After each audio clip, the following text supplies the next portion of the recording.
Assalamualaikum warahmatullahi wabarakatuh. Apa kabar semuanya? Semoga dalam keadaan yang baik dan sehat. Pada era globalisasi serba modern ini, dunia usaha menjadi semakin tertantang, juga memiliki saingan yang semakin banyak dan berat. Nah, para pengusaha harus ekstra pintar dalam melakukan pemasaran atau marketing. Oleh karena itu, dalam perusahaan, khususnya bidang bisnis dan pemasaran, harus bisa menganalisis pasar sehingga produk industrinya bisa sukses di pasaran, juga disukai oleh khalayak masyarakat luas. Nah, jadi bisa diibaratkan pemasaran produk dalam pasar merupakan ujung tombak keberhasilan suatu perusahaan, atau juga bisa disebut sebagai garda terdepan kemajuan suatu usaha. Nah, peran marketing yang sangat pokok sehingga harus memahami pasar dan jenis-jenisnya. Pasar sangat luas cakupannya sehingga pihak pemasaran dan perusahaan harus bisa memahami dan mengelompokkannya untuk memasarkan hasil produknya. Dengan memahami pasar dan keinginan serta kebutuhan konsumen, maka segala produk yang dibuat dan dipasarkan bisa laku dan mendapatkan laba atau keuntungan. Nah, untuk memperjelas konsep ini, mari kita simak penjelasan berikut ini.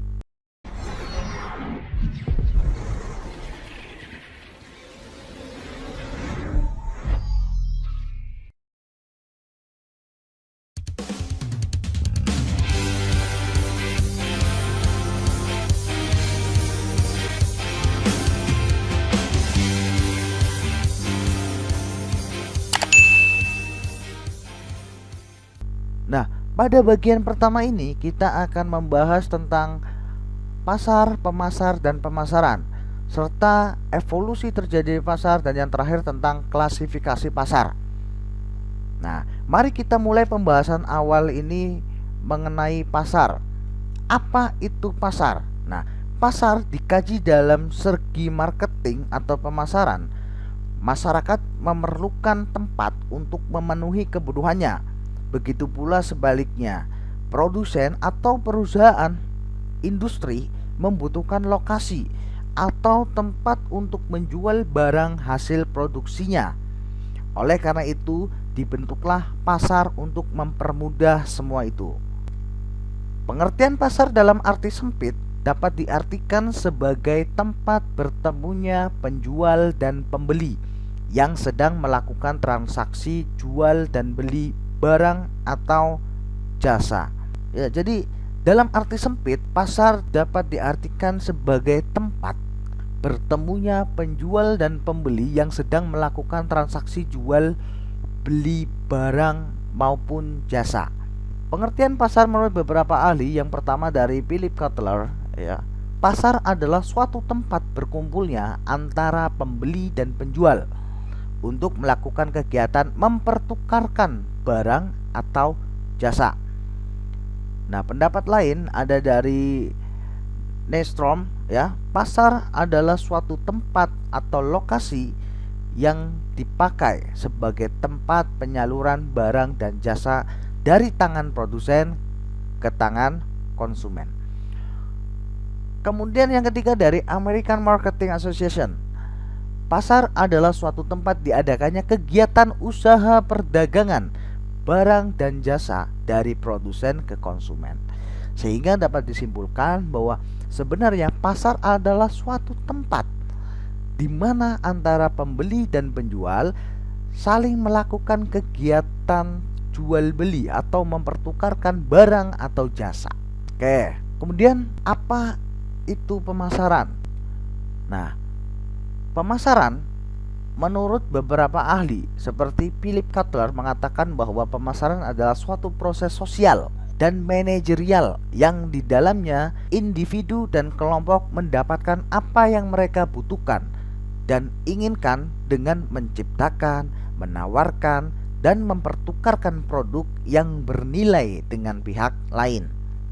Nah, kemudian pengertian kedua dari Stanton, ya, pemasaran adalah seluruh sistem yang berhubungan dengan tujuan untuk merencanakan dan menentukan harga sampai dengan mempromosikan dan mendistribusikan barang dan jasa yang dapat memuaskan kebutuhan pembeli aktual dan potensial. Pendapat yang ketiga dari Nystrom, ya, pemasaran adalah suatu kegiatan penyaluran barang atau jasa dari tangan produsen ke tangan konsumen. Ini lebih sederhana lagi, ya. Kemudian pendapat yang keempat adalah dari American Marketing Association yang berpendapat bahwa pemasaran adalah suatu proses perencanaan dan menjalankan konsep, harga, promosi, dan distribusi sejumlah ide, barang, dan jasa untuk menciptakan pertukaran yang mampu memuaskan tujuan individu atau organisasi.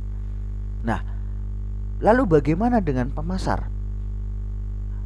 Ada pasar, pemasaran, lalu sekarang pemasar. Anda pasti sering mendengar istilah pemasar. Lalu apa sebenarnya pemasar itu? Nah, perlu Anda pahami bahwa pemasar adalah orang yang melakukan kegiatan pemasaran. Dengan kata lain, pemasar itu adalah orang yang pekerjaannya mencari sumber daya dari orang lain, lalu melakukan kegiatan menawarkan pada orang lain, namun ada sesuatu sebagai imbalannya.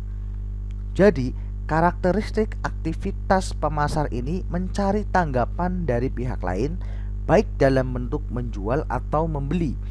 Karena pada hakikatnya seorang pemasar bisa menjadi penjual atau pembeli. Nah, dari ketiga istilah ini maka dapat disimpulkan bahwa pasar merupakan tempatnya, pemasaran merupakan kegiatannya, prosesnya, aktivitasnya. Nah, kemudian pemasar adalah subjeknya, orangnya. Nah, kemudian selanjutnya adalah tentang evolusi terjadinya pasar. Ya, perhatikan ketiga gambar ini. Nah, perhatikan ketiga gambar ini. Ketiga gambar ini adalah bentuk evolusi terjadinya pasar menurut Philip Kotler. Nah, gambar yang pertama, ya, yang ini. Gambar ini menunjukkan bahwa masyarakat tertentu berusaha memenuhi kebutuhannya secara mandiri sesuai kemampuan mereka. Nah, situasi seperti ini terdapat dalam masyarakat kuno. Katakanlah yang A ini adalah nelayan, yang B pedagang, yang C perajin, dan yang D mungkin bisa peternak dan sebagainya. Ya, mereka memenuhi kebutuhan hidupnya secara mandiri. Tidak ada hubungan antara A dengan B, B dengan C, C dengan D, ataupun sebaliknya. Kemudian di gambar yang kedua, ya, bisa kita lihat ada tanda panah nih. Saling keterikatan antara A ke B, B ke C, C ke D, D ke A, dan lain sebagainya. Nah, gambar yang B ini, gambar yang ini, yang kedua ini menunjukkan bahwa muncul aktivitas barter atau pertukaran barang yang dilakukan atau dilaksanakan oleh beberapa kelompok masyarakat. Nah, situasi seperti ini biasanya disebut sebagai pertukaran tidak terpusat. Ya, artinya kalau tadi dikatakan A itu nelayan dan B pedagang, ya, maka mereka mempertukarkan barang. Nah, atau yang C tadi disebut perajin, maka antara nelayan dan perajin mereka saling barter, ya, saling mempertukarkan barang dagangan mereka. Kemudian gambar yang ketiga ini, ya, kita lihat bahwa antara A, kelompok A, B, C, dan D sudah menciptakan sebuah pasar. Ya, katakanlah tadi di A ini adalah seorang nelayan. Nelayan menaruh barangnya, ya, menaruh ikannya di pasar. Para pedagang, mungkin para petani, ya, juga menaruh barangnya di pasar. Kemudian para perajin juga menaruh barangnya di pasar. Ya, peternak juga menaruh hasil ternaknya di pasar. Kemudian di pasar inilah menjadi terpusat, ya, kegiatan jual beli atau pertukaran terjadi di pasar. Nah, inilah evolusi terjadinya pasar pada gambar ketiga. Dari Jadi bisa disimpulkan bahwa tahapan yang pertama, para kelompok ini masih memenuhi kebutuhan hidupnya secara sendiri-sendiri, ya, secara mandiri.